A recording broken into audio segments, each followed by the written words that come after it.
parents and children. When this bond is between a mother and son, it may reveal a peculiar daily life that excludes other parties. If not being connected by DNA, they are treated as pests or mere objects, regardless of their advanced nature. They're sometimes kicked out, sometimes beaten to death. A woman married to an elite man deeply attached to his mother confesses her unjust, cruel, yet thrillingly turned around experiences. I'm Lisa, 32 years old. I married my husband Andrew 3 years ago. Our marriage was whispered about as a disparity marriage from the start.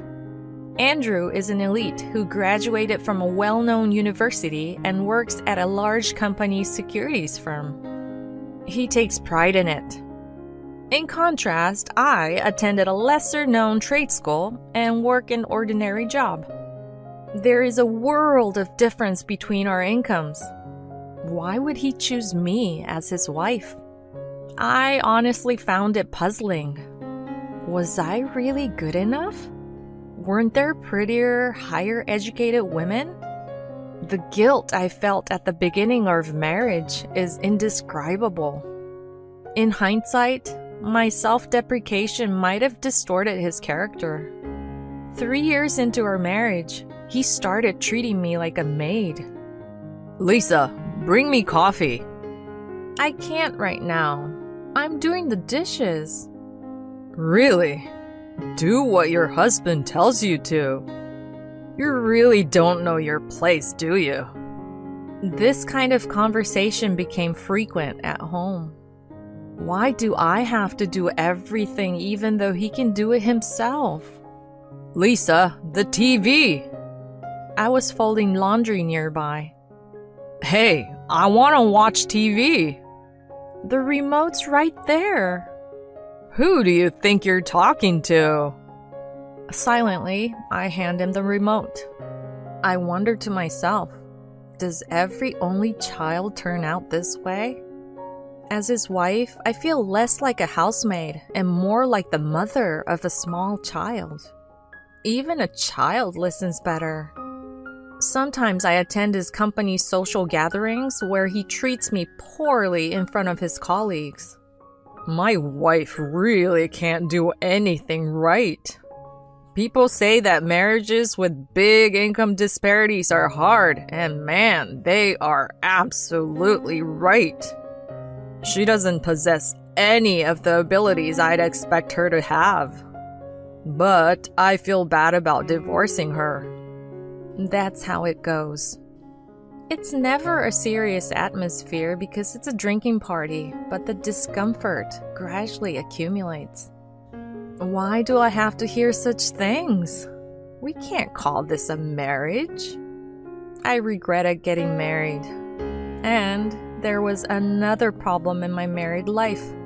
It was the existence of my mother-in-law, Pauline. Lisa, what's with this house? It's unbearably dirty. Every weekend, Pauline would come over first thing in the morning and check every corner of the house, as if she was a forensic scientist looking for DNA evidence. If she found even a speck of dust or an object out of place, she'd rage like wildfire. Unbelievable! What kind of upbringing did you have? Granted, it's not perfect, but I do an adequate job cleaning and tidying the house. Andrew doesn't help at all, and all the chores fall on me. I wonder if she's even aware of that. I glared at her, thinking about talking back. What's with those eyes? This is why I didn't want a wife without an education. From the beginning of our marriage, she ridiculed us as an income disparity couple. Bullying me had become a daily routine. She divorced when Andrew was 5. Perhaps because she raised him alone, she's incredibly indulgent with him, forgiving him for anything. He, for his part, is hopelessly attached to his mother. He's a typical mama's boy. Initially, I thought he was simply a man who cherished his parents, but oh, was I mistaken. One Sunday, Andrew, noticing the usual exchange between his mother and me, made his way to the living room in his pajamas. It was almost noon. Was he just getting up? I would appreciate if he would help me with the housework on his days off, but I couldn't voice such complaints directly in front of his mother. Whether she knew how I felt or not, she always landed the same blow. Lisa, you do understand, don't you? A wife's value lies in serving her husband. Asking him to help with housework is a huge mistake. Knowing he didn't have the slightest intention of helping, I silently started cleaning the house. He said, "That's right, just as Mom said. Do your job properly," cheerfully from his sprawled position on the couch. My weekends, which I wanted to spend leisurely, were always ruined thanks to Pauline and Andrew. Then one day, even though it was only 8 a.m. on a Sunday, the outside was unusually noisy. I glanced beside the bed, but Andrew was no longer there. He got up early for once. Thinking this, I hurriedly headed to the living room. I was stunned. The room was filled to the brim with cardboard boxes. What is all this? I felt dizzy at the shocking turn of events. "Here comes the sleepyhead," a voice echoed from the shadow of the cardboard boxes. It was Pauline. "You're late. Come on, hurry up and help." Andrew, who always lounged on the sofa as usual, spoke while picking his nose. Help with what? Where did these boxes come from and what are they for? I raised my voice, unable to comprehend the situation. Ignoring my distress, Pauline's shrill voice echoed. "Hurry up and move them! You're so slow!" Explain what's happening! What is this? When I questioned him, Andrew seemed annoyed and casually said, "It's Mom's stuff. She's gonna live here from today." My thought process came to a halt. Live with my mother-in-law? You must be joking! Pauline appeared nonchalant. "I've already sold my house. Well, it didn't fetch a high price, though." Sold?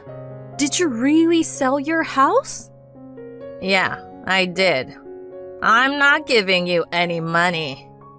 That's not what I wanted to say. Selling the house meant we couldn't kick her out. A situation of involuntary shared living was thrust upon me, and I could feel a wave of panic beginning to rise. "Hurry up and help! Don't just let Mom do all the work." My husband accused me, still lying lazily on the sofa. Hey, I haven't been told anything. What's happening? Gathering myself, I questioned him. "Why do I need your permission? It's my house." Your house? It's also my house. Why is it your house? The name on the title is mine. But isn't it ours as a couple? I'm also paying the mortgage. Then Pauline intervened in our argument. Do you hear yourself, Lisa? You're living on his salary. You're such an ungrateful daughter-in-law. I need to teach you a lesson or two. Irritated by being constantly blamed, I cut her off. Please, Pauline, just stay quiet. A quiet, burning anger was welling up within me. How dare you? Who do you think you are, huh? They were both taken aback. And I want to ask you the same thing. Do you realize how selfish you've been? Enough with this shit.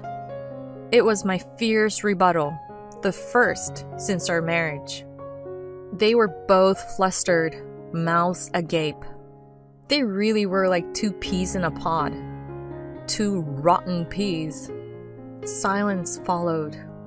I was sure then I wouldn't live with these selfish people anymore. After a while, Andrew looked at me and stood up as if he had an idea.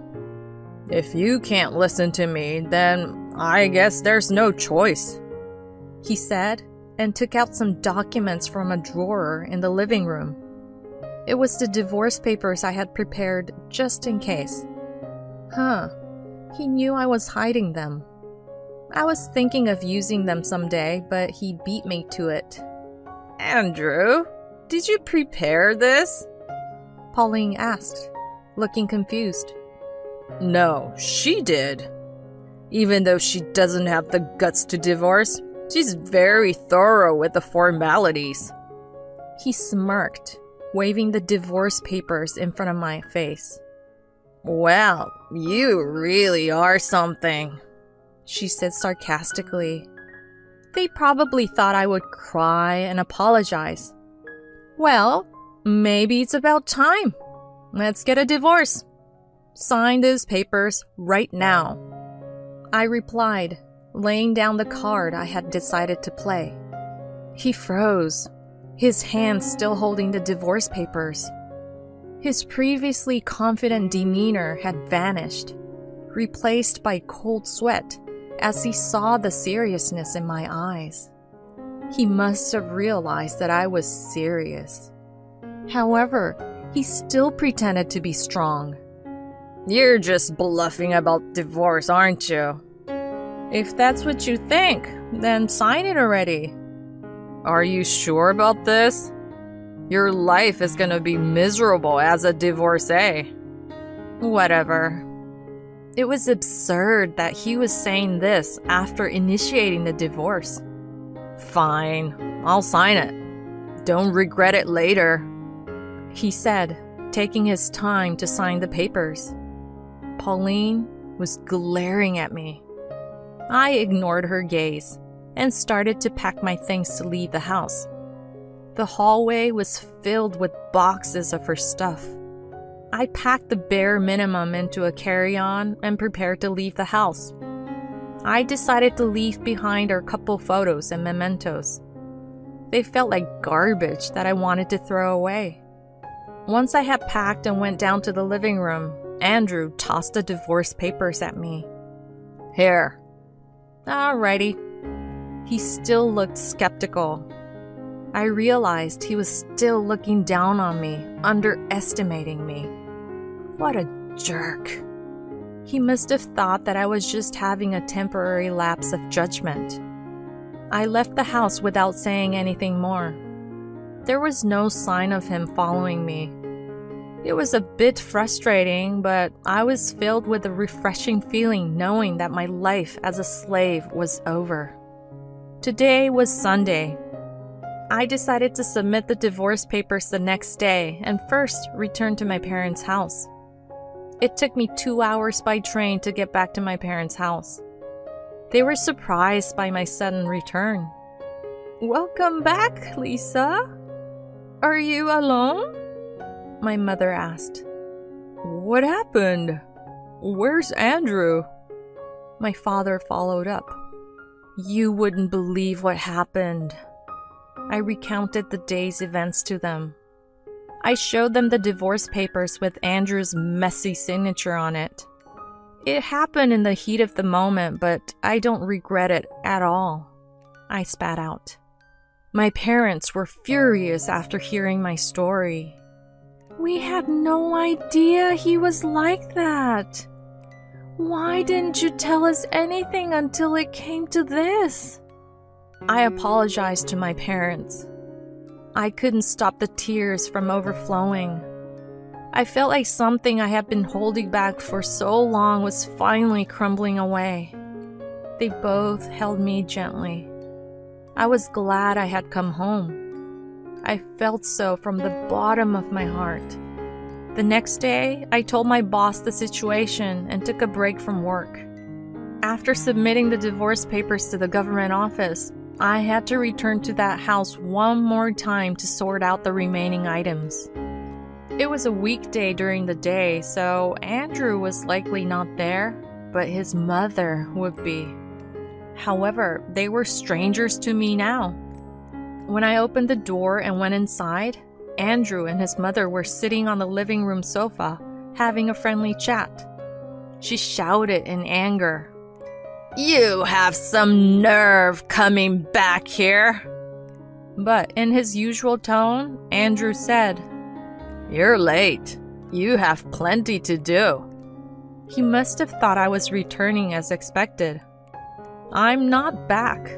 I just came to sort out my things," I responded.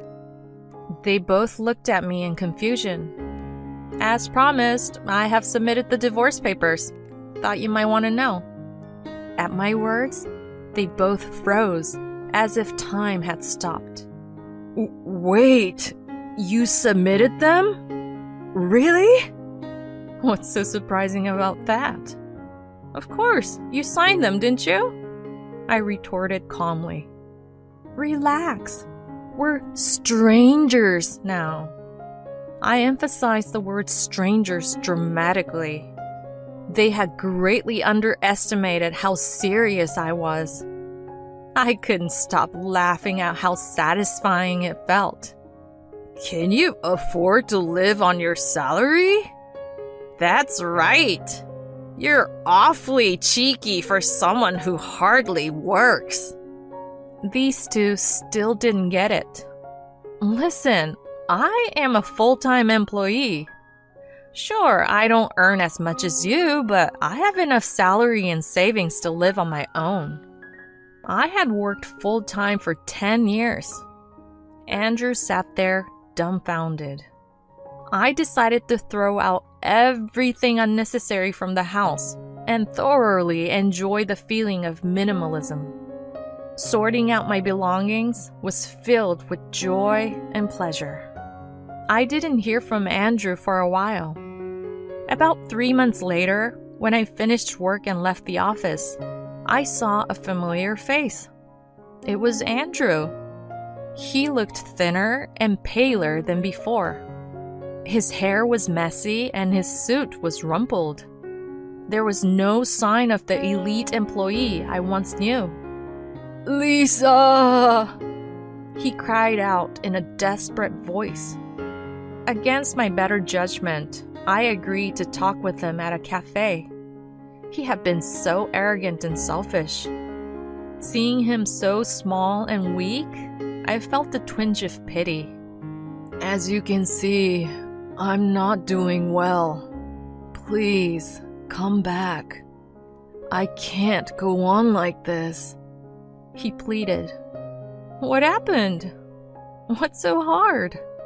"I don't have a place at the company anymore." "Is this somehow related to the divorce?" I questioned, to which he began to explain the circumstances.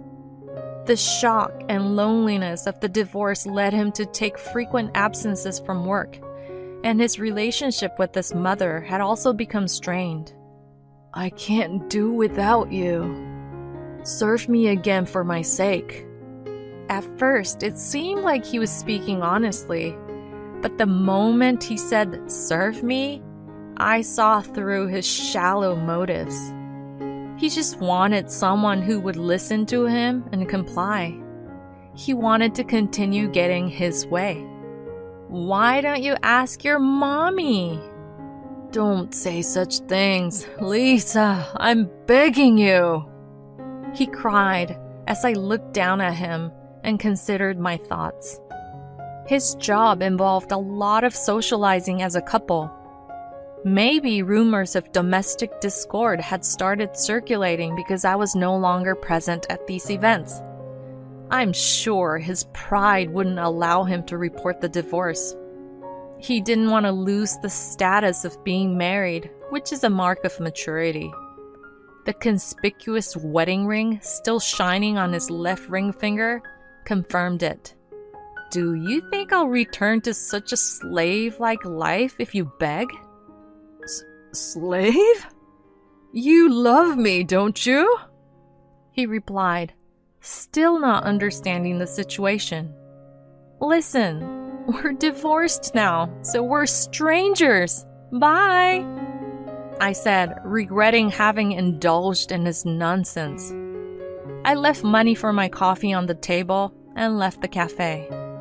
For a moment, I thought I may have been harsh, but my disdain for his persistent selfishness never waned. I later heard that Andrew had lost his job and had to sell his house to live in a cramped apartment. His mother had become a wandering elderly woman with dementia. It was a fitting end for a man whose only quality was looking down on others. I genuinely thought it served him right. To completely sever my ties with Andrew, I applied for an overseas training program at my company. It was something I had always wanted to do since I joined the company. I could never have considered leaving the US and leaving my husband behind, but now I was free. I would live for myself and do what I wanted to do. Come to think of it, Andrew had said that he wanted to study abroad but couldn't. How ironic that I would be the one to do so. A new chapter in my life was just beginning. What would have happened if he hadn't agreed to write the divorce papers? I might still be enduring a suffocating slave-like life. When I think about it, I can't thank him enough for his misunderstanding in signing the divorce papers so easily. Because now I am the happiest I have ever been. Oh, and I haven't told anyone about the $30,000 in savings I stashed away in a bank account I opened immediately after we got married.